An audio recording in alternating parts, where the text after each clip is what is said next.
I ride in on a summer day, kick up my plow, my boots, my trade like a farmer. Hang my hat like I'm here for a while, kick up my boots, plant that shit like a farmer. Like a farmer. Like a farmer.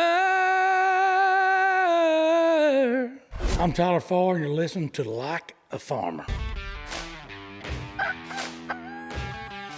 Hey y'all, it's Pat. Welcome to another episode of Like a Farmer, powered by Ag America Media. As always, every single Wednesday you can catch me on YouTube or wherever you listen to your audio podcast. Mr. Tyler Farr is in the studio today. Not in the studio, but we are in the great city of Nashville. Once again, Tyler, thanks for coming on the show today, man. Buddy, I feel like we've known each other for an eternity. And you know, I actually talked about that a little bit earlier today because you really want to have like a relationship with somebody before a hang or something before they come on the show.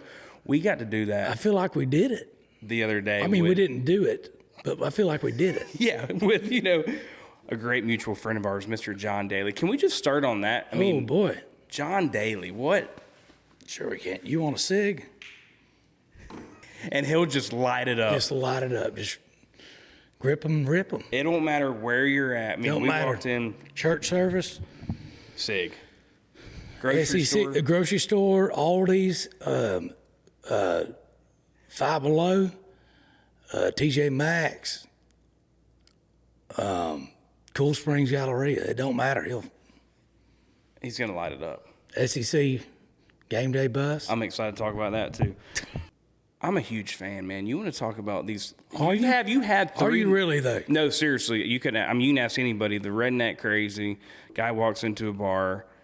Whiskey in my water. Whiskey in my water. My least favorite, too. No, that might be the one that stays in my mind. It's actually my least favorite song, and that's the only number one. Isn't that the one that, in my truck, riding down a dirt road, picking you up, feeling kind of crazy. Yeah, that Yeah. one. That one's actually the most, that one I would say is the one that kind of stays within me when I'm in the shower. Something funny for you. My least favorite number one that I've had, and that was the only number one that I've written. And it's my least favorite. You know, when I moved to Nashville and like got my record deal and stuff, I remember me and Jim Catino, which Jim is produced my first two albums, Redneck Crazy, Suffer in Peace, all my number ones. Then I'm working with him again on Coming to a Bar Near You, the new song. But I remember going to pub crawls in Midtown where we would walk, where all the publishing offices were in Midtown. We'd walk from publishing company to publishing company all over Midtown and go and listen to, 20 songs here, 20 songs there, that people, because we wanted the best song to win. And I mean, that's how Tim McGraw became Tim McGraw. Mm-hmm. How Kenny Chesney made, because they're utilizing what Nashville really is about the songwriters. And just because you can sing great, it don't mean you're a songwriter. Not everybody's a songwriter. That's a gift, that God gives you. And not everybody has it. Now, there's a lot of people that think they have it. And God bless them, but they just, you know what I mean? It's an art, and some people that sing, they can do that as well. But not everybody can do that. Back in the day, it's very hard. What I'm trying to say is it's very hard for songwriters to make a living nowadays versus back when I moved to town, when I was like 22 years old. It's hard because a lot of these, they're writing their songs and stuff, and, Chris Stapleton can sing his butt off. Chris Stapleton can write some freaking songs, but not everybody can do that. And I think my mindset was kind of the old school mindset. It was like, and I've always been good at writing songs. No, actually, take it back. I wrote some really shitty songs when I was younger. But I just wanted the best song to win. And Nashville, that's what made Nashville Nashville, is that artists would come here, you get a deal, and you get pitched songs, and you just listen to these songs, and guys like Casey Beathard, Jeffrey Steele, freaking Win Varble, Shane Miner, Dean Daly, all these big songwriters, you have access to them, and they're pitching you your songs because you have a record deal, you're a new artist, and you just listen to all these songs, and you find the best song. And it's like, I feel like as it went on, because of, we're not selling albums anymore. I'm trying to get to the point here. No, this is awesome. And it will go to the point eventually. You have to stay with me through the matrix. Well, the biggest thing, too, before you keep, because country music has changed, and you have been doing this a long time, not to age you, but you are old as hell. I am. I'm older than shit. But, so this is all good because it's changing, and new people are coming in, and tools that you have to use. We're going to talk about it later, but we talked about it the other night. You got to be a fucking TikTok star now. So it was albums, back in the day. It was albums. My stepdad played with George Jones, and that's how I got into the stuff, and that was albums. And I moved to Nashville when I was 21, started working, bouncing at Tootsie's, started playing at Tootsie's. I'm going to sum this up as quick as I can. Got a developmental deal with Sony, was playing in Colt Ford's band. He would let me open up, and I would sell my first EP, Camouflage, and his autograph lines. And I had basically a trapper keeper. If you don't know what that is, folks, Google it. But trapper keeper with an email sign-up list for the fan club, and had a box of CDs and would sell them in Colt Ford's autograph line. And Brantley was like touring with us. Brantley was driving a blacked out Excursion, pulling a trailer. And it was just a different time. And when people bought albums, like physical albums, when you go to Walmart, not everyone, you can remember when you go to Walmart and there's alphabetically ordered. Yep. And you go in and you could pick out your artists and buy them. Artists were making, and songwriters were making a lot more money.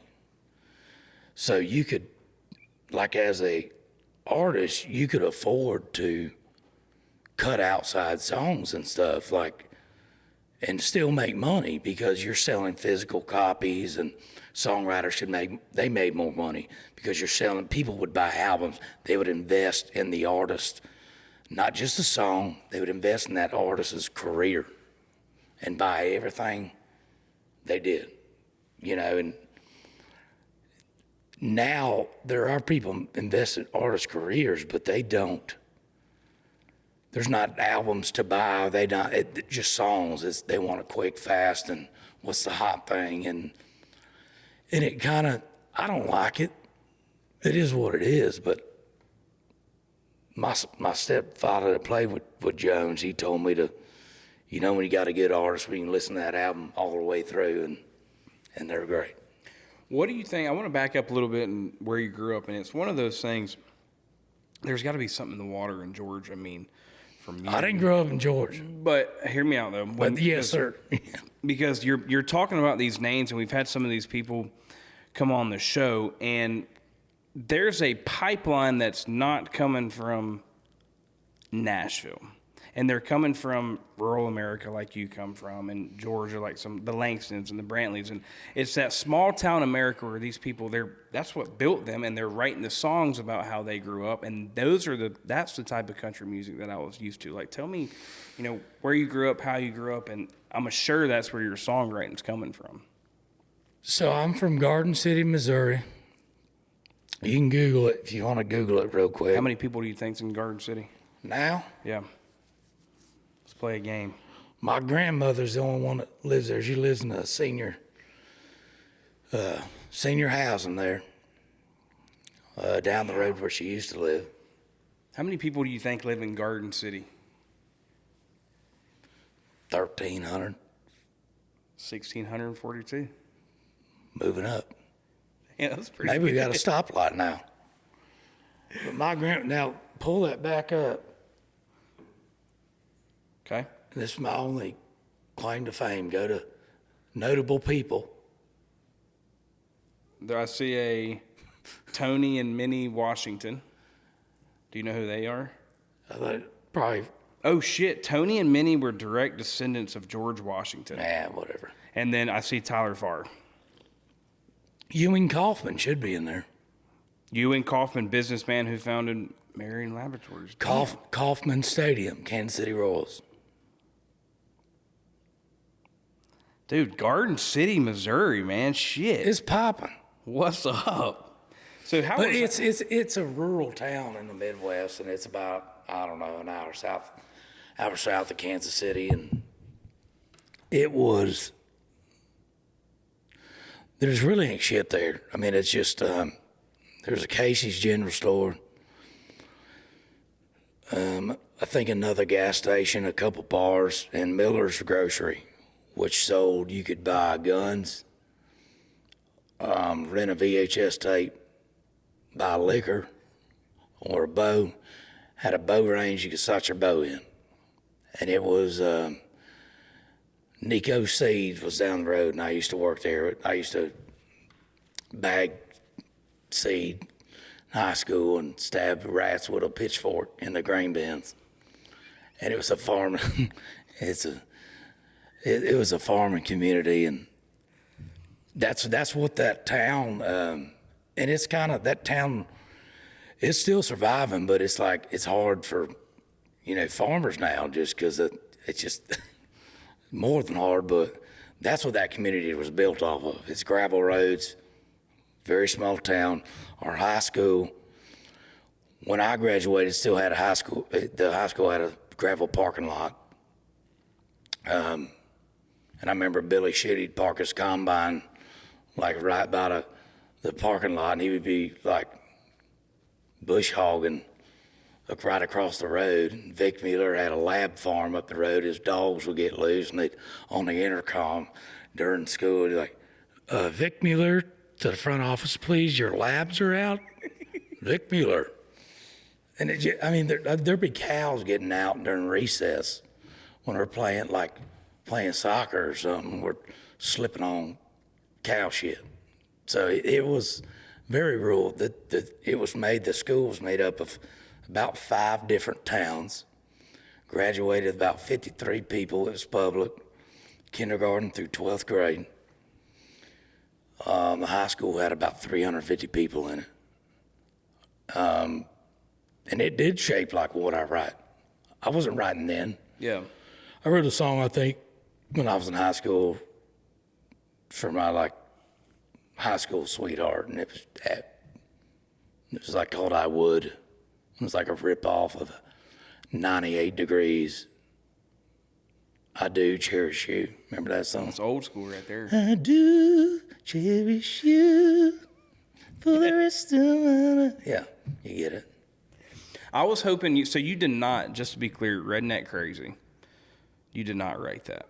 Nope. Because I was hoping you'd have some cool story about some. I do have a cool story, but I didn't write it. This young woman that I used to hang out with back in the day, this was years ago.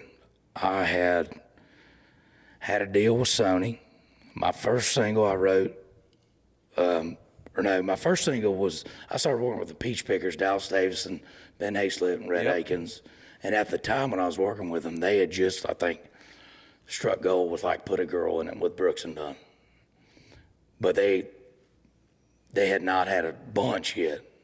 And Dallas had Honky Tonk, Badonka Donk, and they were just kind of starting to blow up. My first single was Hot Mess.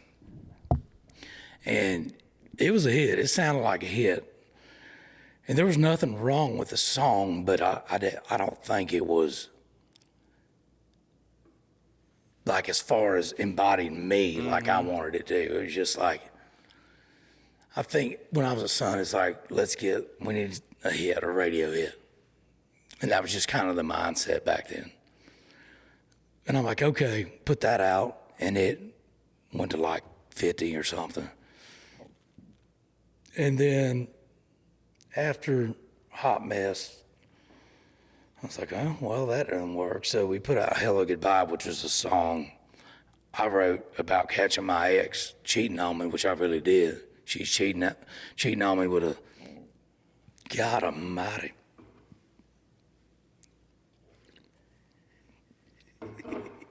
Cheating on me with a Cheatham County SWAT team guy over in Pegram. Damn. And it was an ex-boyfriend. It was one of those on and off agains. Like, Yeah. we break up, she go back to him. Yeah. And I was getting pretty pissed about it because I was, I wear my heart on my sleeve, and I was getting pretty damn sad. And like when I knew she was lying, I'm like, this bitch she's fooling around. I know it. I called her friend. She said because she said she was at the movies with this friend. She goes, oh no, we ain't at the movies. I'm like, she's banging Jerry. God dang it, Jerry. His name wasn't Jerry, but we'll just keep it at Jerry. We'll call him Jerry. So I knew where Jerry lived, and I went over there and I saw her car there. And I did not throw beer cans. No domestic disturbance was called. I got pissed. Banged around for a bit, and finally just left. And I was heartbroken. And I wrote Hello Goodbye after that.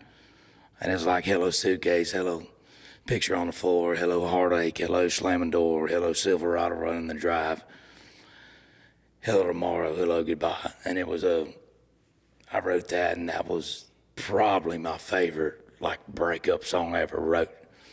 This girl that I was talking to back in the day, I was writing a lot. I was writing my butt off. She knew about this breakup and stuff, and I'm not very good at covering stuff up. She knew about it, and she goes, I got a song for you. And I just finished writing. It was like 6, 7 p.m. She's like, you got to come hear this. So I went to the office. We're sitting in the truck, and she plays it. It's like, gonna drive like hell through your neighborhood. Park the Silverado on your front lawn. She's like, if anyone's gonna cut this, it's gonna be your crazy ass. And I was like, hell yeah, let's do it. So we cut it, we put it on the album. And after Hello Goodbye, the song I actually wrote about my situation, I remember my manager called me around Thanksgiving and said, they're pulling it, it's not. Went to like 52 or something. I got pissed, I really was. Because this is a whole new, this town and the business and how it works. I'm like, I thought the song was incredible. And I'd never toot my own horn, but that song was badass. And I was pissed. Hey y'all, it's Pat with Like a Farmer. Are you looking to add some local flavors to your recipes? Well, visit freshfromflorida.com today, where you can browse hundreds of delicious recipes that bring Florida freshness to your table all year round. Become a Fresh from Florida member for free and create your own menus. Save and send your favorite dishes and get exclusive access to monthly newsletters packed with fresh local recipes. I can promise you, you will be a favorite in your neighborhood. From the Florida fields to your fork, year-round freshness and flavor are just a logo away. Fresh from Florida, there's a sunshine in every bite. Hey y'all, today's episode is brought to you by Ag America, your go-to financial partner for all things agriculture. As the largest independent financial firm dedicated to rural America, Ag America is changing the game when it comes to ag lending and leveling up finance options for farmers, ranchers, and landowners across the nation. And I'll let you know a little secret. The thing that sets this company apart from the rest is the people. They understand firsthand the unique needs of American farmers and ranchers because many of them grew up on farms themselves. They take a farmer-focused approach to finance, prioritizing relationships over transactions to help you build a stronger financial foundation for you and your family. So whether you're looking to buy land or secure working capital, Ag America has your back. Visit agamerica.com today to learn more and see how they can help you achieve long-term financial success. Because when farmers thrive, we all do. And finally, I was like, screw it. We're putting Redneck Crazy out. I'm tired of pussyfooting around. Like, let's break out the big bat. Yeah, let's go all in. Number one. And Sony was they were scared to death of it. Rightfully so. It's talking about parking outside a girl's house and throwing beer cans. Which, the girl does that to my daughter here in about 10. A guy does that to my daughter in 10 years. I'm going to shoot his kneecap off. Yeah, I'll be right there with you. So, I get it, but it was like we needed something that was just different. And I think that's what we were missing. And, we finally put that out. And surprisingly, these stations started playing it. And I developed relationships with them. You got to think, I've already done radio tours, met all these PDs, and I got along with them. And I get along with just about anyone, unless they're an idiot. But, I've made relationships with these guys, and they were digging it. They're like, I think this is what you need. And then there was a couple that were hesitant. We got them, and long story short, it was my first number one. And that's what it took, I guess, just kind of swing for the fence. I think this is what I love about you. You're very humble about the career that you've already had. Like I've mentioned, you've done this a long time. There's somewhere, help me out, was it the 2 albums that you released, it was the only time that they had went top 5 in the Billboard? It was a... Because you don't like talking about this shit because you're very humble, but dude, you've been doing. I forget about this, but it was the first. I was the first artist for his first albums to debut in the Billboard top 5 in a decade. That's big. I know. You just don't like. It's weird, man. This is what I love about it. I'm telling you, Tyler Farr. Number one, you have a great team. You surround yourself with great people, and that's what you got to do to continue to be successful in this town. But it's really hard to stay relevant in this genre that's changing every single day. And it's like, dude, you're here, you're doing it. And these 3 number ones, they screamed you, and it's like, I'm excited for what's to come. But before we talk about what you got going on, I want to play a game on this show, okay? Oh, boy. This game's called Give 'em the Boot, presented by Tecovas. So this is what we're going to do. Got a pair of boots for you. Tecovas was nice enough to send you a pair of boots. And there's going to be 4 questions in this boot, okay? I get to keep them? Yeah, you get to keep them. They're yours. Oh, that's why she asked me what size boots I wear. Got some black boots to wear, man. Oh, man. Wear out on the town. Dude, nothing like the smell. Real leather. Yeah. Hey, 4 questions in that boot. Oh, they're in here. You can give one of them the boot, but if you give one of them the boot, that means you got to answer the rest of them. You don't have to give any of them the boot either. How about I answer all of them? There you go. I like it. Oh, best UGA football player of all time, Herschel Walker. Hey, before we go on to that, can you explain where the UGA kind of love came from? So, I'm a Georgia fan. I moved here. I went to college in Missouri, in Springfield, Missouri. It was Southwest Missouri State at the time. Now it's Missouri State. You're probably like, do they have a football team? Not really. They're not very good. Pretty good baseball team, but I did not have enough money to go to MU. They had a decent football team. Football there was not like it is in the South. So when I moved to Nashville, you had to have a team, or on Saturdays your ass is going to be very bored. Yeah. And so the Peach Pickers got me started when I was 20, when I came to Nashville, young. And they all liked Georgia. Remember that Cheatham County SWAT team guy? He's a huge UT fan. So I'll be damned if I was going to go for UT. That's Georgia had the one not to like him. Exactly. Georgia had the same colors as my high school football team. I was like, look, go Dogs. So, and that's where it started. And they were not good back then. We're not. And they have just started getting good. So I've been a Georgia fan for about 20 years, and that's why. Okay.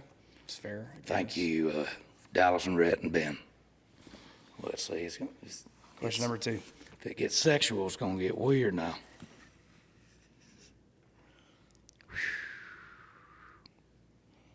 Okay.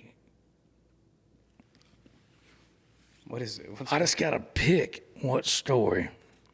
What was the question? Can you tell us? A Tyler Farr story no one knows. Okay. Nice. I got to be careful. Come on, man. It don't There's some matter. good ones, and they involve other country music singers. So can't do it. Not this one. I'll tell you after we cut. Favorite country musician right now? Yeah, who do you like listening to the radio right now? Mel Tillis. Probably Cameron Marlowe. It's a good one. Yeah, he's my boy. I got a couple cuts on I think his current album. We've been tight, and I've always just respect. I'm big with great vocalists, and he can sing his butt off. Anybody that knows him, he's great. So probably Cameron, and he's killing it as well. So yeah, probably him or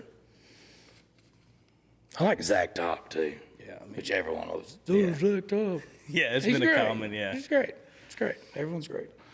Ooh, craziest John Daly story.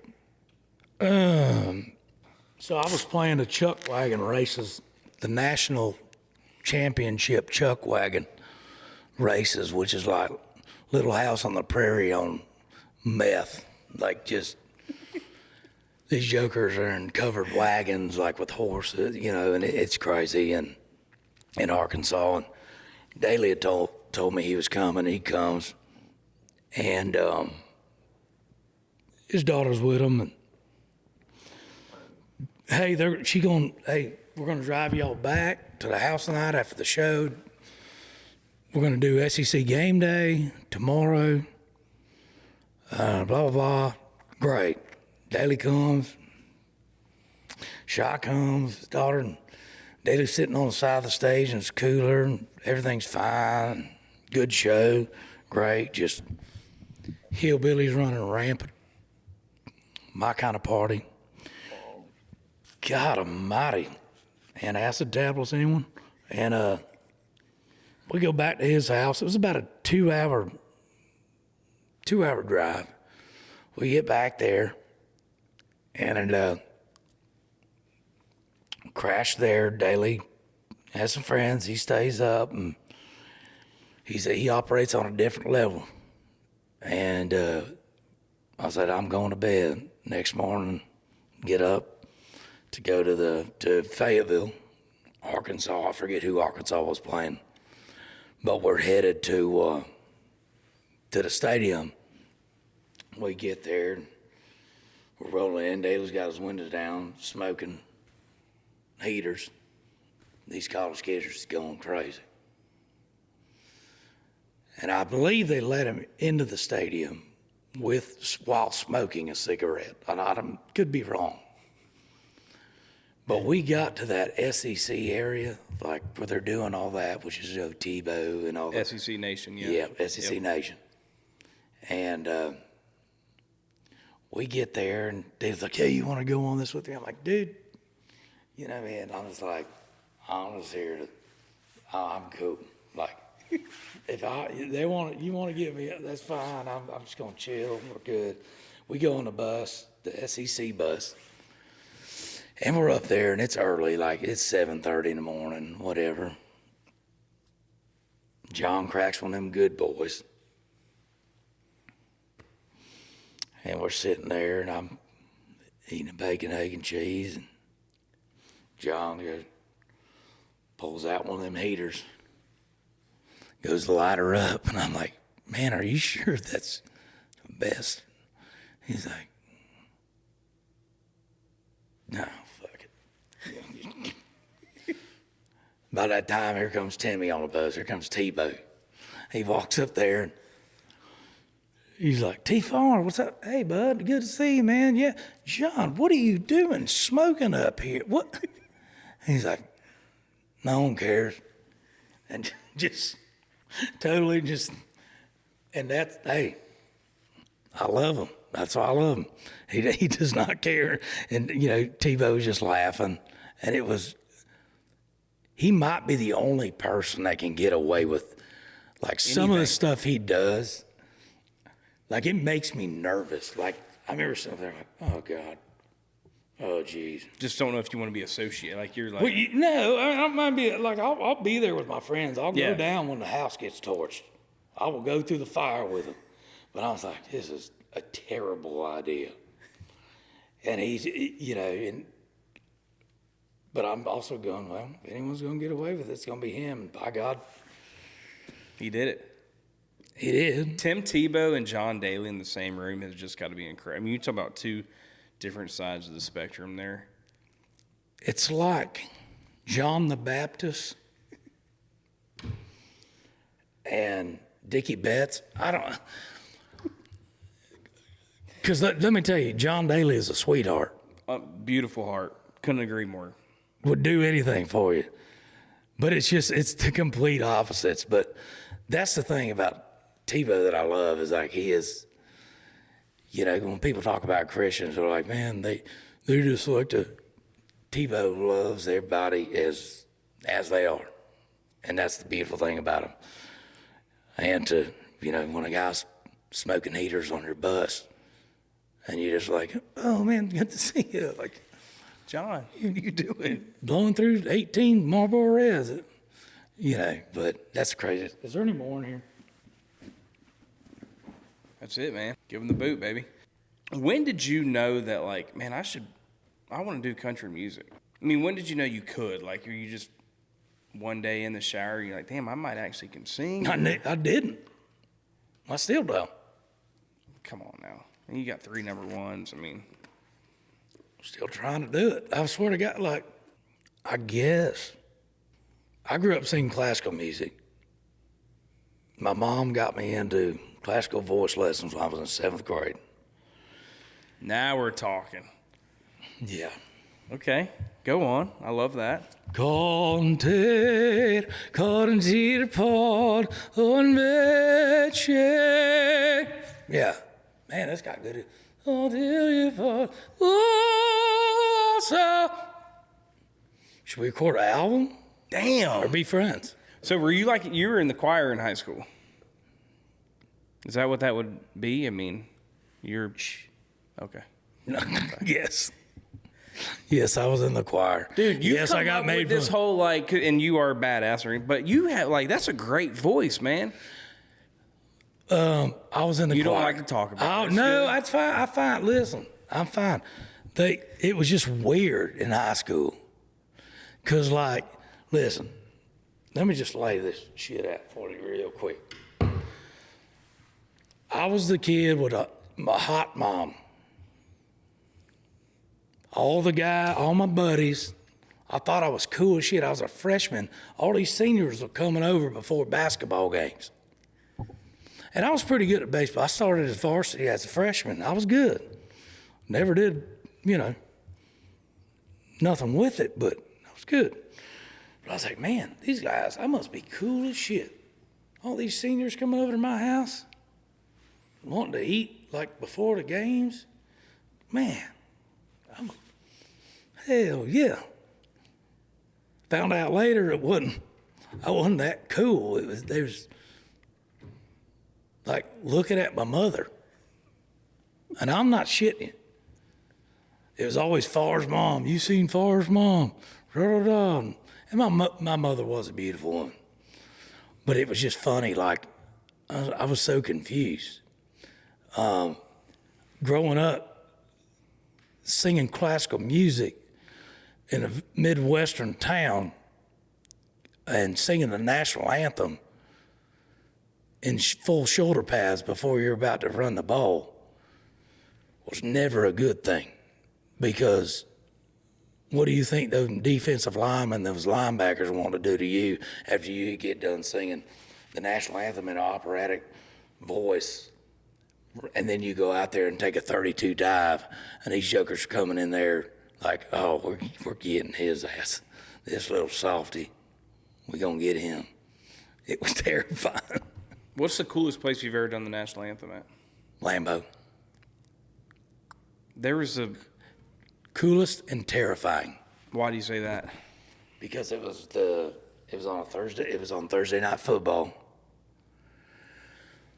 And it was right when all the kneeling stuff was going on and all these people being idiots. And my label asked me if I'd do it. I said, yeah, I've sang it a million times. I've done the Chiefs, Royals, whatever. No big deal. And but it was during all these people doing that. And it was on Thursday night, and it wasn't supposed to be televised.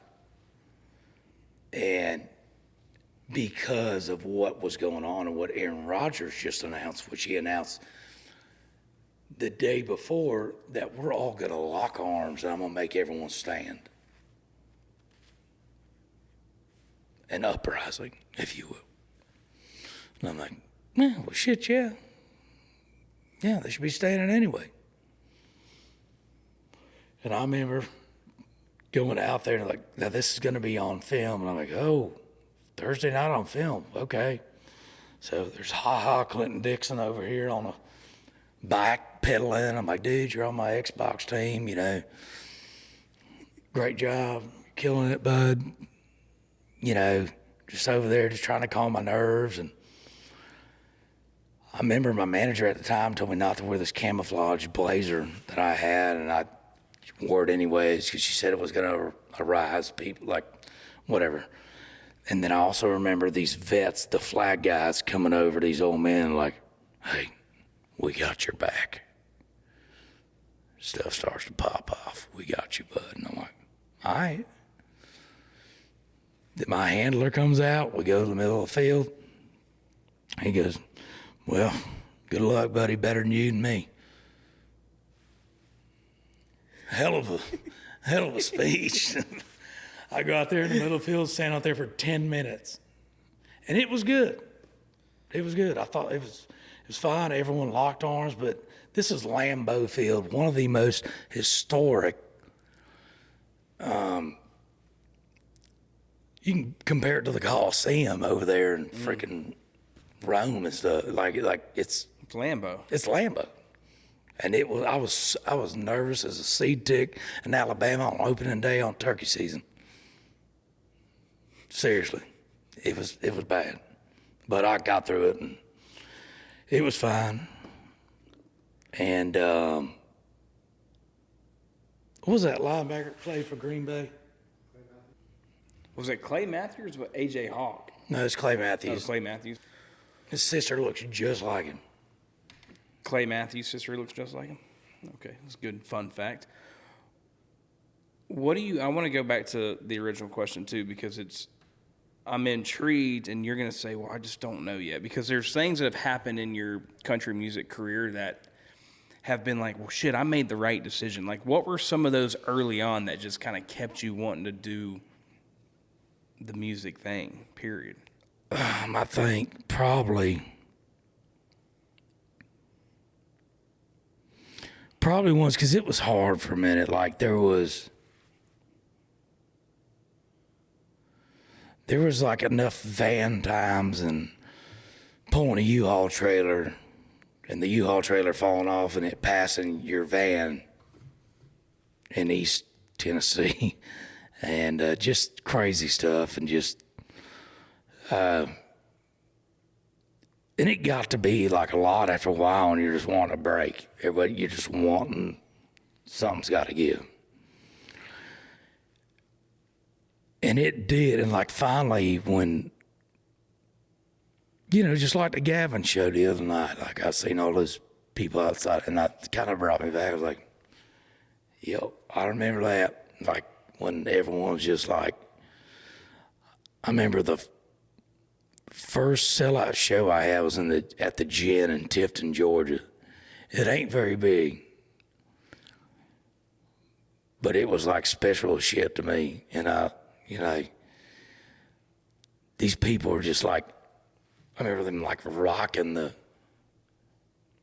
no, we didn't have a bus yet, rocking the van. It was just packed. You couldn't have fit one more person in there. And that was our first sold out show. And then fast forward a few weeks, we're up in Indiana. And this period of my life was kind of a blur. And there was we'd got a bus and playing bigger clubs. And I can remember looking out my window of my bus, and there's people lying down on the sidewalks, just like,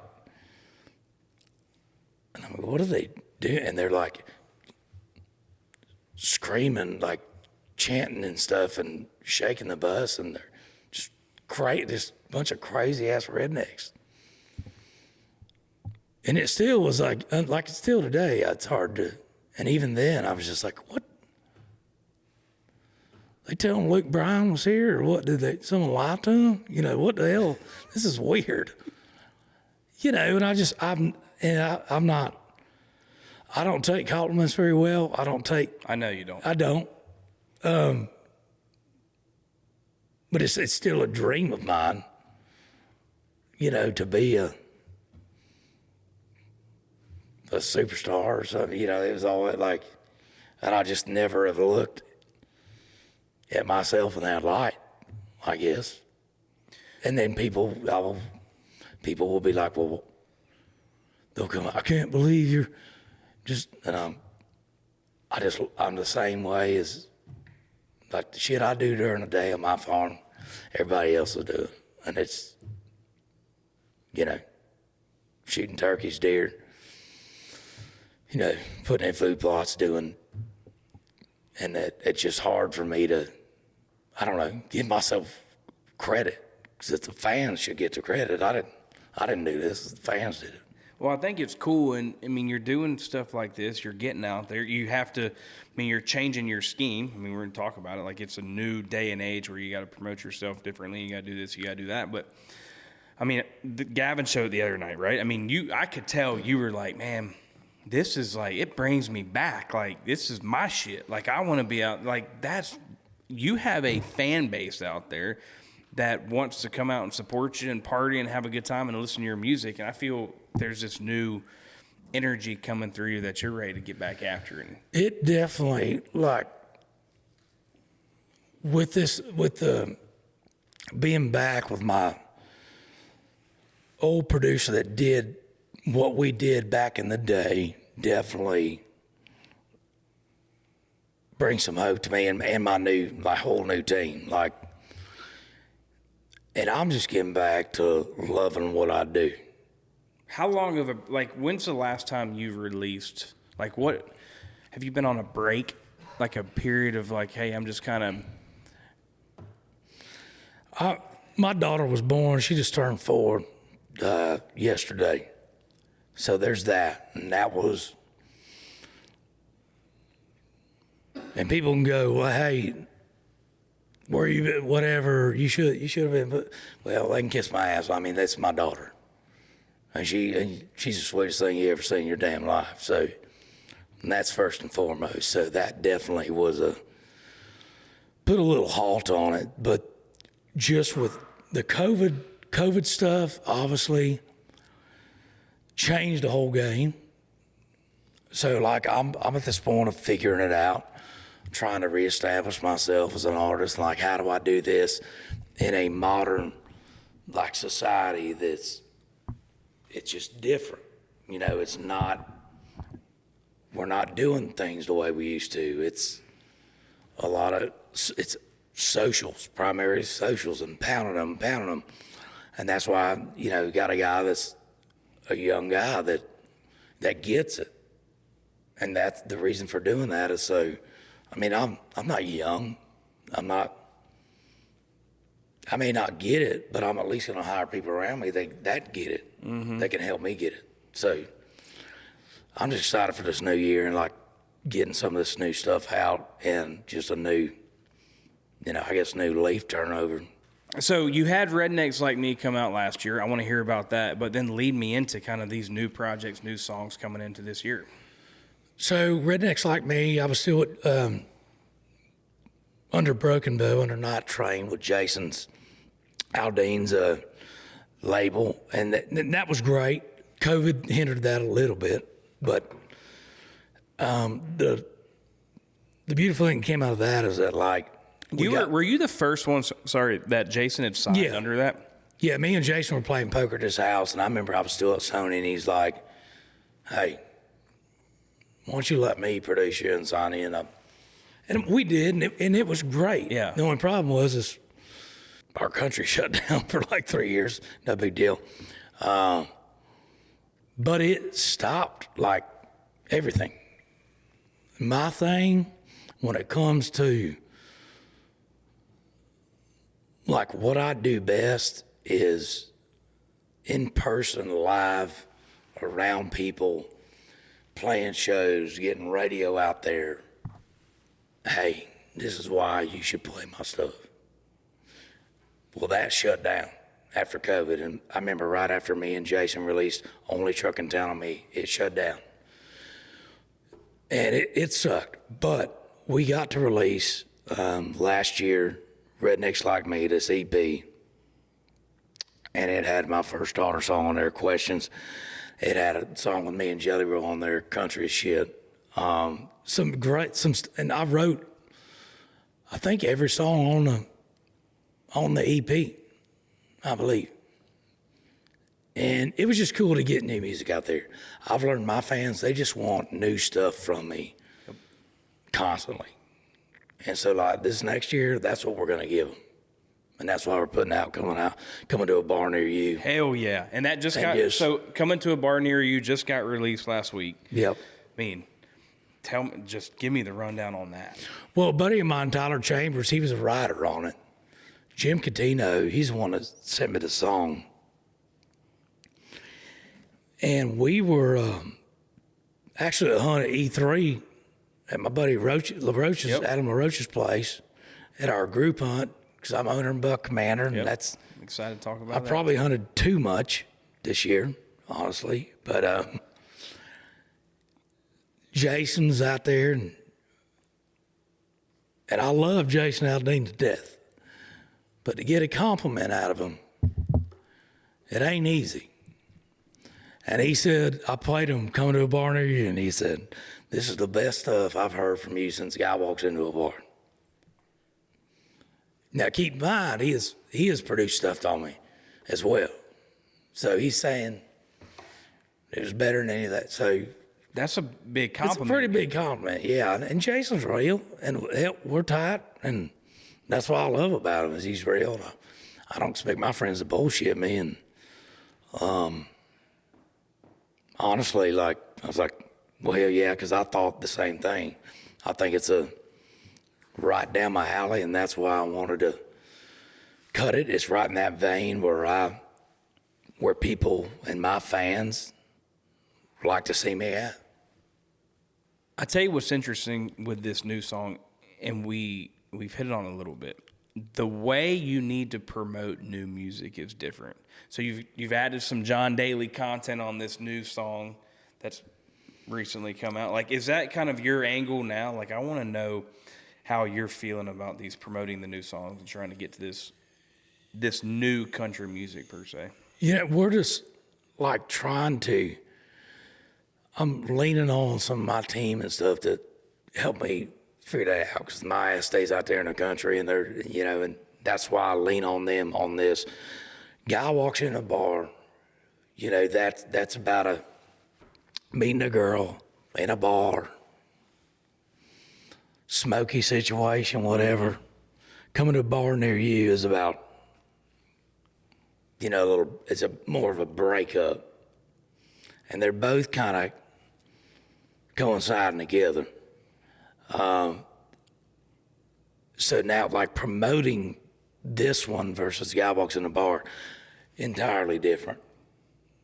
Guy Walks in the Bar, you film a video and just let it eat. Put it out, go play shows, sing good, play more shows, sing good.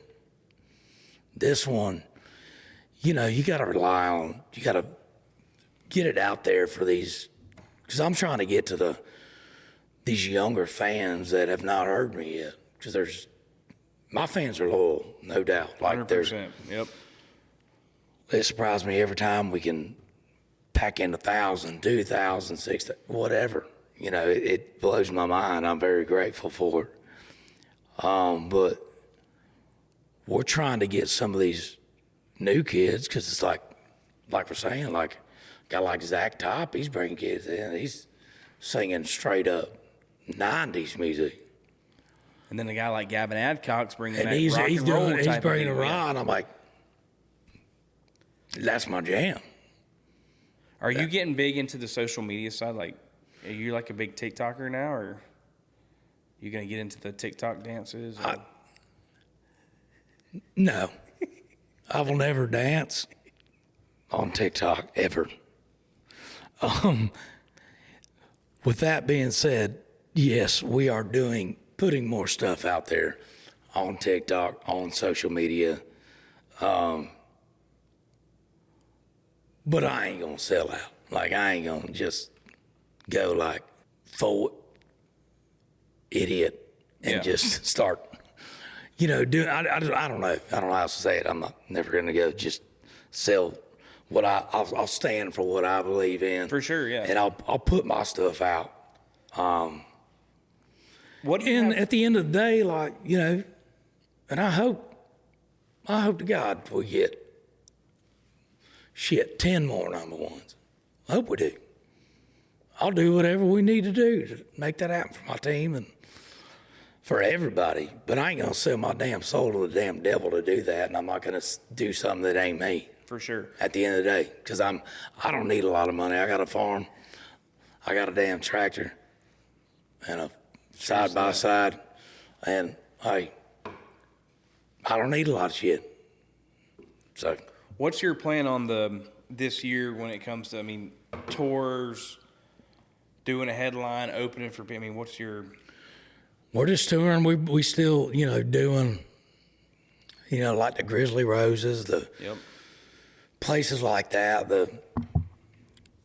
and festivals and stuff. And like I said, it still blows my mind we can still just draw in some of the people we can. So we're just kind of keeping our options open and doing.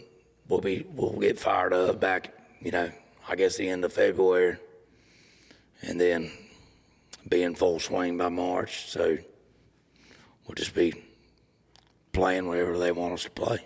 What's been your favorite tour you've ever been on? I don't want to hurt Jason's feelings. His was good. Burn It Down was good. Was it? Because it was crazy, because it was me and him at FGL. This was like... And FGL could have headlined themselves. So this was like when FGL was FGL. Oh, this is when you couldn't turn on the radio for 30 minutes. We were doing triple headers at baseball stadiums. Miranda got brought on shows. So it'd be me, FGL, Miranda, and Jason. Damn. And I had 2 number ones in my name. FGL had 4. And then it was just stupid. It was crazy. So let me get your opinion on But this. me, Luke Combs was the opener. I was main support and Brantley Gilbert, and we set all kinds of beer records, alcohol sales. Luke, Brantley, and yourself. Luke was opening. I was main support and Brantley, and that was like a year or 2 before Luke popped. That was some wild. I love that. I just love the music. It was just, and Brantley's still one of my boys. I love him. And Luke too. I talk to him every now and then. Dude, Brantley is as real as it gets. That guy, he's got a hell of a story, number one, but God, it was just such a perfect, it's like Luke, me, and Brantley, and it was just like, it's like, well, yeah, we set a lot of alcohol sale records. Of course we did. Jesus. Yeah. What? Let me get your thoughts on, and you never know what happens and why you do it. I mean, I don't really know the ins and outs of like what Brooks and Dunn is doing. And like when you get to those duos, like why an FGL when they're at the top of the world? Like why even separate? Is that kind of a... I think one of them went this way and the other one went that way. Yeah. It's just one of those things where when you have a duo and you get that successful, it's just sometimes you go in different directions. Oh, man, if I ever have a duo, I'm just going to do it with my daughter. Can she sing? Yeah. Yeah? Hell yeah. Yeah, it scares the shit out of me. Why? Because I don't want her to be a singer. Dude, that's awesome, though. Bonding time. Yeah. Father and daughter. Singing Frozen. Frozen, is that what she's singing now? That's what she's singing, and I'm singing with her. Okay. What song on Frozen are you singing? Can I get a little? Can I get a little You're taste? baiting me, Can I get a little taste of that? Let it go, and never see me cry.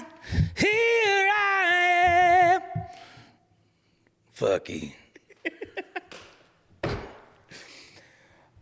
I think one of the... I knew you were going to do that shit. I should never have said it. I think it's cool because it seems like y'all have this great group when it comes to Buck Commander. I mean, being part of Buck Commander has just got to be one of the coolest things, right? Man, I'll never forget when Willie asked me if I'd like to become an owner in it. And I literally started tearing up. And I was like, because you got to understand, like, I wanted to be in the outdoor industry way over being in, not way over, but that was my main thing. Kind of over singing. And singing was just I could do it. And I just loved hunting and being in the outdoors. But no, we was doing a show for up in Kentucky, and Willie approached me the next day after doing the show. I was playing. It was a Buck Commander for this outdoor store, and me and like Michael Waddell was there, and all of us were there, and we were karaokeing and just being idiots. And Willie come up to me the next morning and was like, "Man, would you like to be like a part owner in this?" I'm like, "Huh?" He's like, in my fashion, I was like, "Why the hell would y'all want me to be a part of this?" "We all like you." And I was like, "No shit." "Yes, absolutely." And then it was the best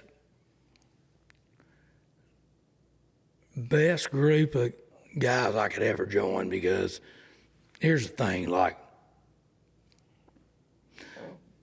you got hunting shows that are,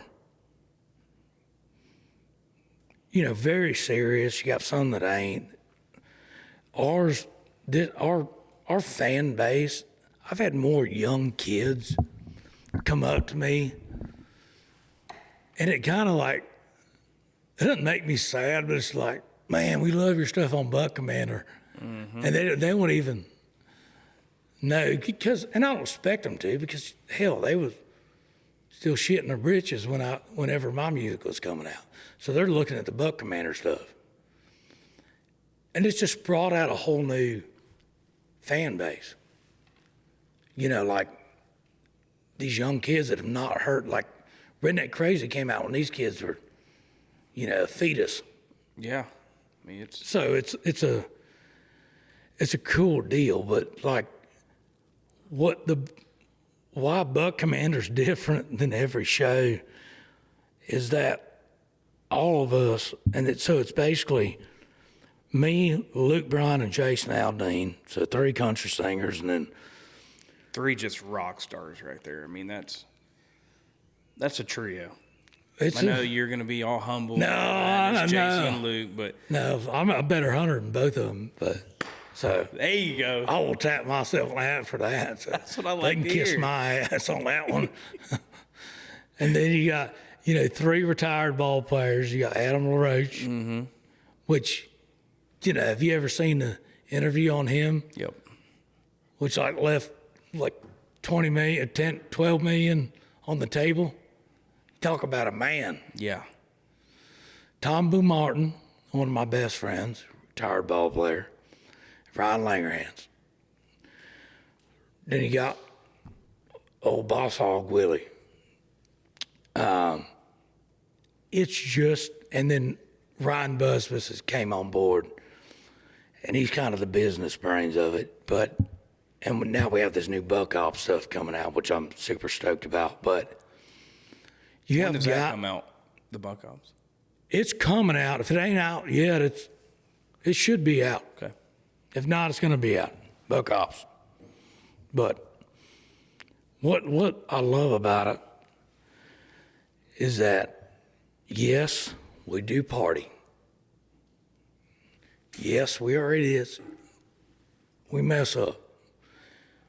We're normal human beings. But we love the Lord, and we love our buddies, and we got their backs, and that's what and we love to hunt.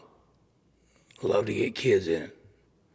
The amount of stuff that all of these guys combined does would blow your mind. I mean, really. And it's I don't want to hang out who's the most popular. I want to hang out with people that make me a better person. And that's our group, and then people can say what they want. I don't really give a damn, but it's just a bunch of guys who love the Lord and love to have fun and don't take it too seriously. We've been talking for over an hour, man, and I said this, I think, on the way home from the show the other night. You've got a great personality. I think you have a great heart. You're a father first, which is awesome. You surround yourself with great people, which I love, and you have had a successful career, and you're going to continue to kick ass, and that's what I love about you. I truly enjoy just being associated with you, hanging with you. This is why I wanted you to come on the show. I want people to know who Tyler Farr is, because they were jamming those fucking songs back in the day, and I want to get them to doing that again. And I have a feeling with the new song that just came out and the new stuff that you got going, this is what I want. This was my main goal, because Tyler Farr's still here. You've been here for a long time, and I wanted to keep going. So I can't thank you enough for coming on the show. I appreciate it, buddy. Thank you. Every Wednesday, you can catch us on YouTube or wherever you listen to your audio podcast. And as always, continue to like, comment, subscribe, share, do whatever you got to do to be like a farmer.